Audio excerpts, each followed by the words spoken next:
John 5. This is his new album, Songs of Sanity. He's here touring with Rob Zombie. We're up in Denver. I learned something really interesting today.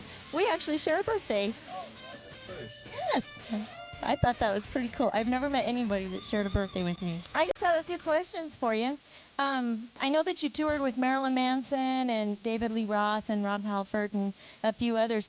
How's it different touring with them than with Rob Zombie? Well, I think every band and every situation is definitely different. It depends on the artist. I've had nothing but great experiences with all of the artists.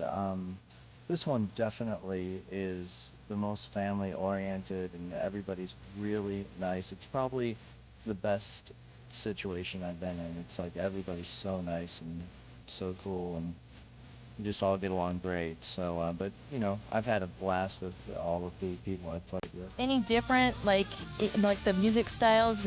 Was it hard for you to come and do something totally different than what they do? Actually, it's funny because we were doing a tsunami benefit. I got a call from Dave Navarro, and he said, "Oh, we're doing the tsunami benefit. Do you want to come?" And I said, "Well, who's playing?"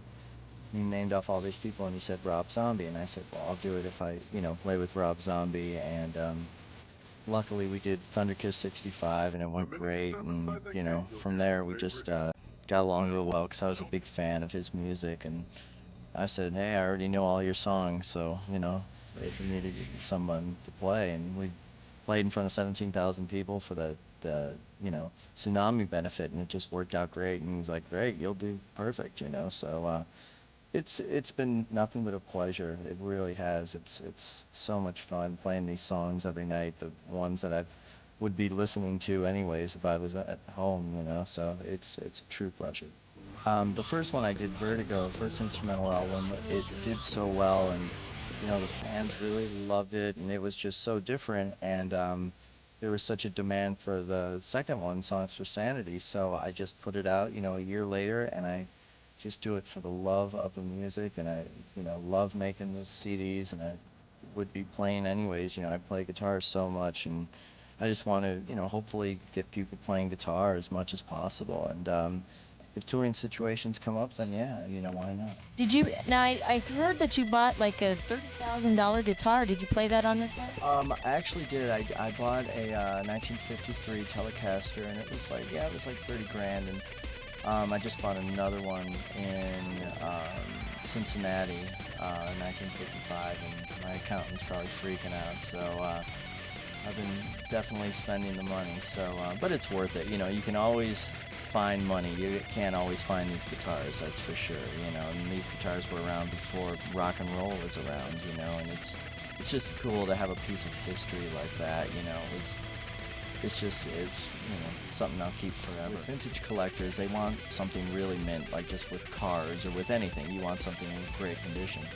And I guess someone played it and put it under their bed, and that's why it's worth so much money, because it looks pretty much unplayed, you want that with anything, cars, girls, you don't want them played that much, So. Do you have a lot of guitars? I have about, I think around 76 guitars, so it's quite a bit, yeah. I know when we watch some of the other bands play, they always switch guitars for almost every song. Do you do that also? I do that, and that is for tuning purposes, like, a song will be in a different tuning or something like that, like More Human Than Human will be in a different tuning than Thunderkiss, so you switch guitars for that, and that's the reason why artists do that. Do you have your favorites, like your favorite guitar that you take with you? Well, I don't take it with me, but it's that 53 Telecaster, because it was the third year of the solid body electric guitar, and I think that's pretty cool. The new album, Songs for Sanity. I know Steve Vai's playing on it. Yeah, we got, I wanted, my favorite rock guitar player, which is Steve Vai, and I reached out to him, and luckily he said, he would love to do it, and 'cause he heard the first one, and it was, it's really exciting to have, someone you really look up to on your record. And then I wanted, someone on the country side, 'cause there's a lot of weird country songs, and I wanted Albert Lee, who is, a legendary country guitar player, and he agreed. So, I was really fortunate and really lucky, because those were the first two people on my list I have on there.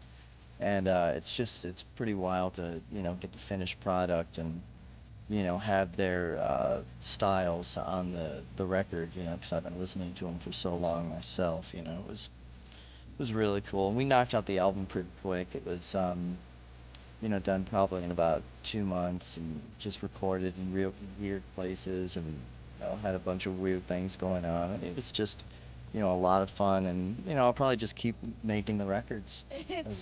I mean, every song has such different flavor to it that it was just.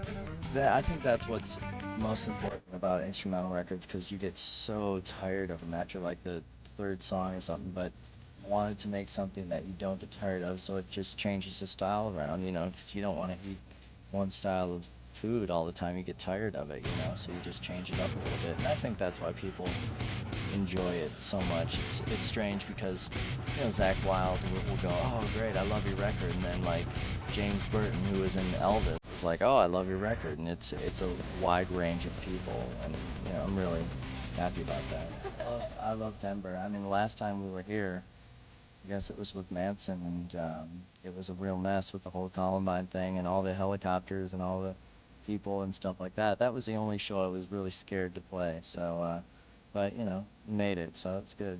Yeah, half the people were okay and half the people weren't, but you gotta do what you gotta do. Gotta do what you gotta do. I just moved around a lot in case somebody wanted to throw things at me or shoot me or something. So. So, how long have you been playing guitar? I started playing when I was 7, so and I always took lessons and things like that, and I still do. I just always like to learn something new every day, so I just have always been, really dedicated to it. And I think that's the only thing. It's with everything. If you want to learn a language or be a doctor or something, you got to continuously learn and educate yourself, and that's with anything. And that's how I feel about with guitar. If you really want to, if you're serious about, becoming a professional musician, I would say, you know, move to a state that is going to be, that's going to give you the opportunities like, California or New York, because, it's really hard to do it anywhere else. So if you really want to do it, just practice and, really go after it with all your might.